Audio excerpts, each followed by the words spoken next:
Which of the following statements is true? तो हम जानते हैं कि whole grain cereals and pulses are more nutritious. मतलब होल ग्रेन का मतलब क्या होता है? आप अगर गेहूं लेते हैं तो पूरा गेहूं, चावल लेते हैं तो मतलब धान के को खोलने के ऊपर की झिल्ली के साथ जो है, दाल लेते हैं तो साबुत दाल, मतलब पॉलिश किया हुआ दाल नहीं, इसमें कहीं ज्यादा आपको न्यूट्रियस होता है, मतलब प्रोटीन्स एंड अदर्स होता है, ये बाहर निकल नहीं जाते हैं।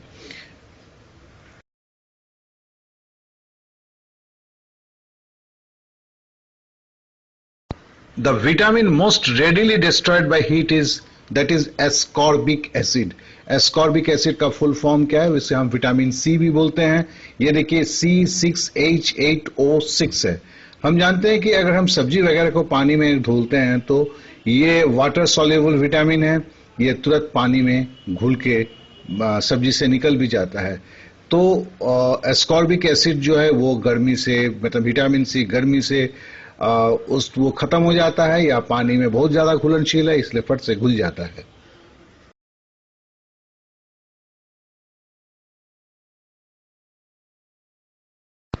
Which one of the following is not a vaccine? जो नीचे दिया हुआ है उसमें से वैक्सीन कौन नहीं है? तो देखिए इसमें जो दिया हुआ था प्रोजेस्टेरॉन। प्रोजेस्टेरॉन क्या है? प्रोजेस्टेरॉन जो है एक हार्मोन है जो महिलाओं के लिए जरूरी होता है। इसे P4 भी कहते हैं। प्रोजेस्टेरॉन को हम क्या कहते हैं? P4 भी कहते हैं। ये एक स्टीरॉयड है, ये कोई वैक्सीन नहीं है, टीका नहीं है। तो प्रोजेस्टेरॉन क्या है? कोई टीका नहीं है।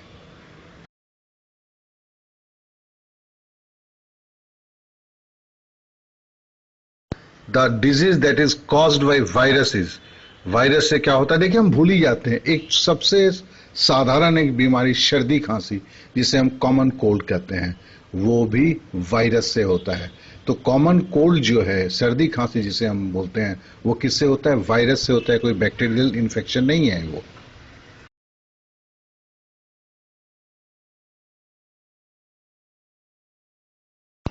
The locomotory organ of amoeba is, देखिए यहां पे दिया हुआ है स्यूडोपोडिया। स्यूडोपोडिया मतलब जिसे पैर होने का भ्रम होता है, मैंने देख के लगता है वो पैर है, उसी के सहारे चल रहा है, वस्तु तो वो नहीं है। तो ये जो है एमीबा जो है, देखिए एमीबा का यहाँ एक पिक्चर दिया हुआ है, उसका एक तरफ नुकीला होकर बह रहा है। अब क्या होगा कि पूरा का पूरा अंदर का द्रव ये आ जाएगा इधर, फिर एमीबा इस जगह से हट के इस जगह चली आएगी।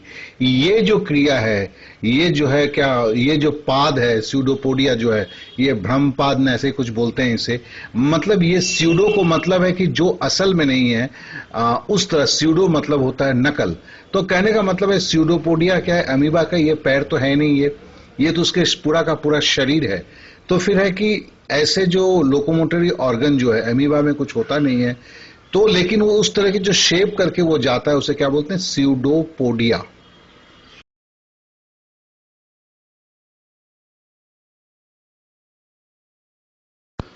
The number of chromosomes present in normal human being are. देखिए ये रिपीट क्वेश्चंस है। हम जानते हैं कि मनुष्य के शरीर में जो है 23 जोड़े क्रोमोसोम्स होते हैं। 23 जोड़ा में 23 पेयर्स, मतलब है 46 क्रोमोसोम्स होते हैं। ये रिपीट क्वेश्चन है, शायद ये तीसरी बार या चौथी बार रिपीट हो रही है ये।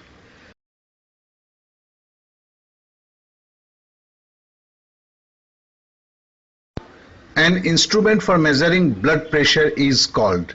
रक्तचाप को मापने के लिए क्या कहते हैं? देखिए ये एक लैटिन वर्ड है, स्फिग्मो, SPHYGMO। स्फिग्मो मतलब है रक्त। मैनोमीटर का होता है मापने वाला यंत्र। तो रक्त के दाब को मापने वाला यंत्र को क्या बोलते हैं? Sphygmo manometer. स्फिग्मो मैनोमीटर मतलब अपने तो उसको तो देखे रहे ना, फोटो देख के समझ रहे ना, ब्लड प्रेशर वाली मशीन, लेकिन इसकी जो नाम है वो है स्फिग्मो मैनोमीटर।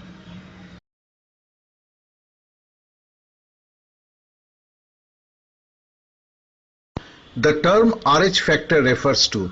देखिए RH फैक्टर क्या है? हमारे जो लाल रक्त कण है, कुछ लाल रक्त कण के ऊपर प्रोटीन्स लगे हुए रहते हैं। RH फैक्टर एक कुछ टाइप के प्रोटीन्स हैं, तो जिसमें लगे हुए रहते हैं, देखिए नीचे भी दिया हुआ है, उसे हम RH पॉजिटिव बोलते हैं। जिसमें नहीं लगे हुए रहते हैं उसे RH निगेटिव बोलते हैं। तो इसको रेसस फैक्टर्स बोलते हैं। The term RH factor refers to rhesus factor. और ये RH फैक्टर क्या है, हमारे लाल रक्त कण के, कुछ लाल रक्त कण के बाहर में कुछ प्रोटीन के कण लगे हुए रहते हैं जिसको RH पॉजिटिव बोलते हैं, किसी में नहीं लगे रहते हैं उसे RH निगेटिव बोलते हैं।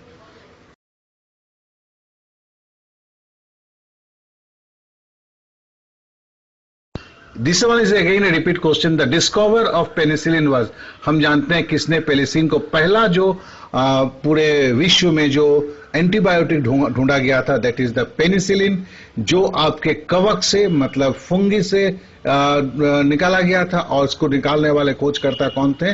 Alexander Fleming. तो अलेक्जेंडर फ्लेमिंग ने पेनिसिलिन को ढूंढ के निकाला था, पहला वो खोज करता है। पेनिसिलिन जो है पूरे विश्व का पहला जो है आपका एंटीबायोटिक है। और इससे कहां से लिया गया था उन्होंने? वो लिया था उन्होंने फंगस से, या फुफुंदी हिंदी में जिसे बोलते हैं।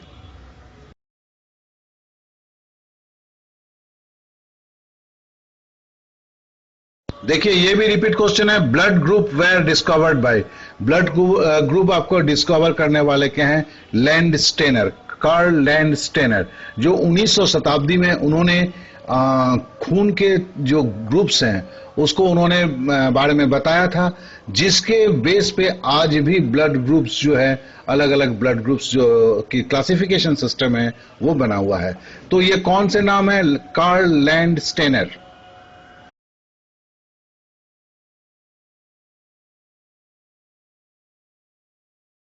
हमारे भैंस तो चलिए होता ही नहीं है।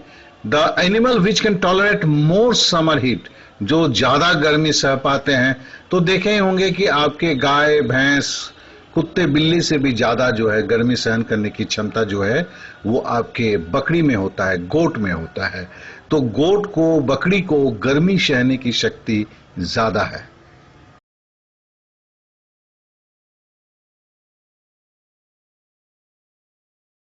देखिए जो चिड़ियाघर में देखते हैं लंबी टांग लंबी गला, जिराफ जिसको बोलते हैं, उसके बारे में डार्विन साहब जिन्होंने इवोल्यूशन, ये जो जीवों में परिवर्तन जो आया उसके बारे में उनका कहना था, ये कभी भी गधे की तरह छोटे होते थे ये जीव। और वो जिस जगह पे होते थे वहां पे पत्ते बड़े होते थे, ऊंचे होते थे पेड़।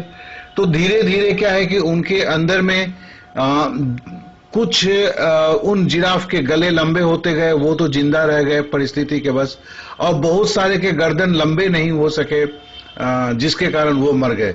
तो सर्वाइवल ऑफ द फिटेस्ट की थ्योरी के अंदर में उन्होंने ये जिराफ की इवोल्यूशन के बारे में भी डार्विन साहब ने बोला हुआ था। तो according to Darwin's theory of evolution, long neck in giraffe arose because of constant attempt to reach leaves on tall trees generation after generation। मतलब बार बार उछल के ऊपर वाले पत्ते को खाने की कोशिश के कारण जो है जिराफ प्राणी का गला लंबा हो गया।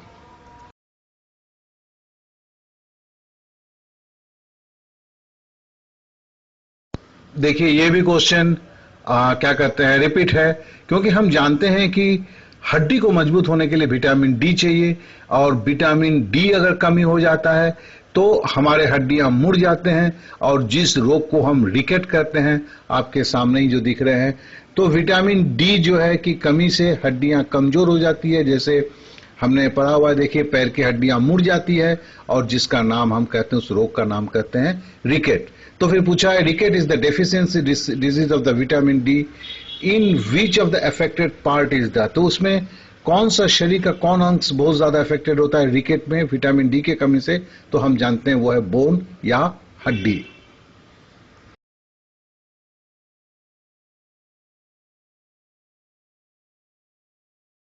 Darwin finches refer to a group of, देखिए डार्विन फिंचेस क्या है? एक ग्रुप ऑफ बर्ड्स को बोला जाता है। ये कहानी क्या है? कहानी क्या है कि ये जो है डार्विन फिंचेस जो है, एक द्वीप पे आपके डार्विन साहब गए थे, क्योंकि वो काफी दूर से था द्वीप, मतलब दूसरे द्वीप से। तो उन्होंने वहां पे रहे, उन्होंने उसका किया, तो देखा कि कुछ बर्ड्स हैं, जैसे हम दिखा रहे लार्ज ग्राउंड फिंच जो सीड खाते हैं, कैक्टस ग्राउंड फिंच जो कैक्टस में से वो खाते हैं, फिर है वेजिटेरियन फिंच जो आपके फूल कली को खाते हैं, एक है वुडपिकर फिंच जो इंसेक्ट को खाते हैं। और उन्होंने सारे पंछियों के ठोंटों में जो है, जो उनके जो बिक्स हैं उसमें जो चेंजेस होता हुआ देखा। उसके ऊपर उन्होंने बहुत ज्यादा स्टडी किया, सारे चीजों को लिखा। क्योंकि ये एक अलग द्वीप था, पक्षी वहां से उड़ के नहीं आ सकते थे, काफी दूर पे था, तो उन्होंने इसके ऊपर सारा कुछ को करते हुए प्रमाणित करने का कोशिश किया।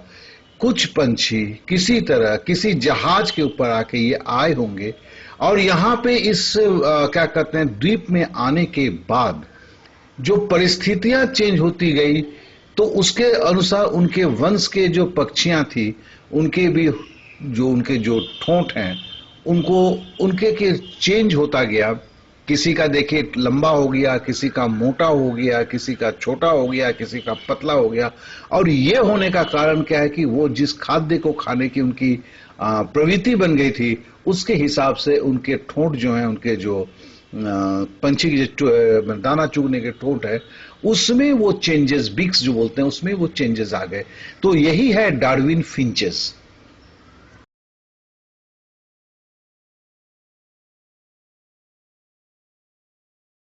इस सवाल से तो आप तंग हो गए होंगे। The dried flower buds are used as a spicy. किस फूल की कली को हम मसाले के रूप में करते हैं? तो हम जानते हैं वो लौंग है। लौंग को ही हम मसाले के रूप में इस्तेमाल करते हैं।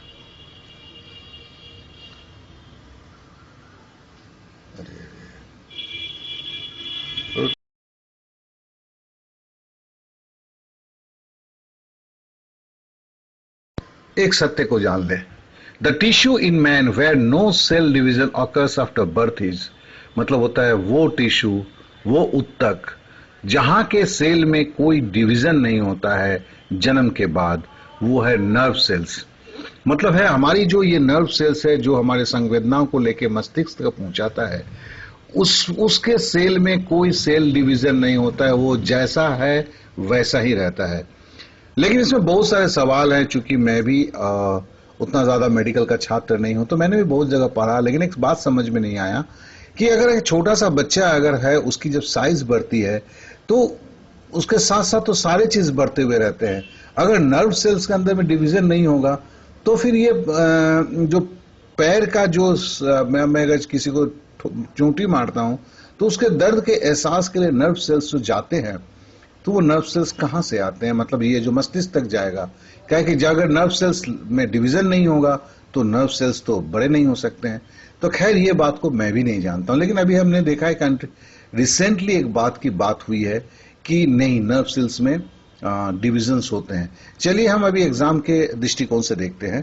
तो एग्जाम के दृष्टिकोण से क्या है कि नर्व सेल्स जो आफ्टर बर्थ के बाद उसमें कोई सेल डिवीजन नहीं होता है उसमें, ठीक है ना? ये हमारे दिमाग में हमें डाल देना चाहिए। सत्यता तो ऊपर वाला ही जानता है।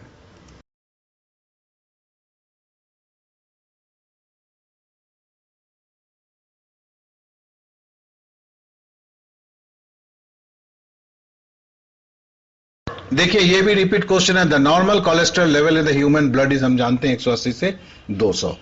तो 180 से 200 जो ये नॉर्मल कोलेस्ट्रॉल लेवल, जो ये शायद हम तीसरी बार पढ़ रहे हैं, तो आप समझते हैं कि क्वेश्चंस की रिपीट्स कितने होते हैं।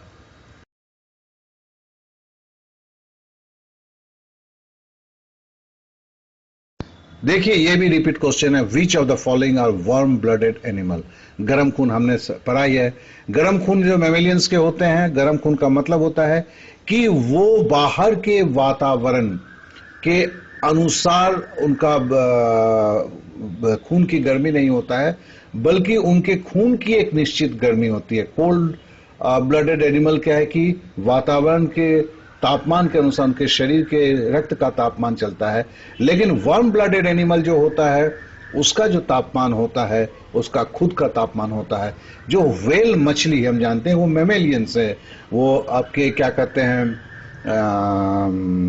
पीसेज, मतलब मत्स्य वर्ग में नहीं आता है, क्योंकि वो बच्चे देता है, अंडे नहीं देता है। तो इनका भी जो है वार्म ब्लडेड होते हैं, इनका भी खून गर्म होता है।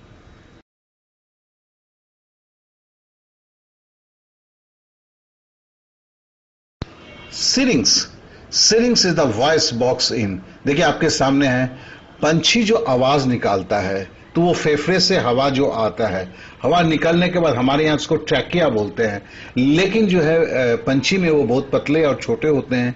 तो इसको जो हम बोलते हैं, क्या बोलते हैं? सिरिंग्स बोलते हैं ये पूरे चीज को। तो हम देख रहे हैं तो बच्चे मतलब पंछी में जो है आवाज जो निकलने का जो होता है सिस्टम है, उसको क्या बोलते हैं? हम उसको बोलते हैं सिरिंक्स।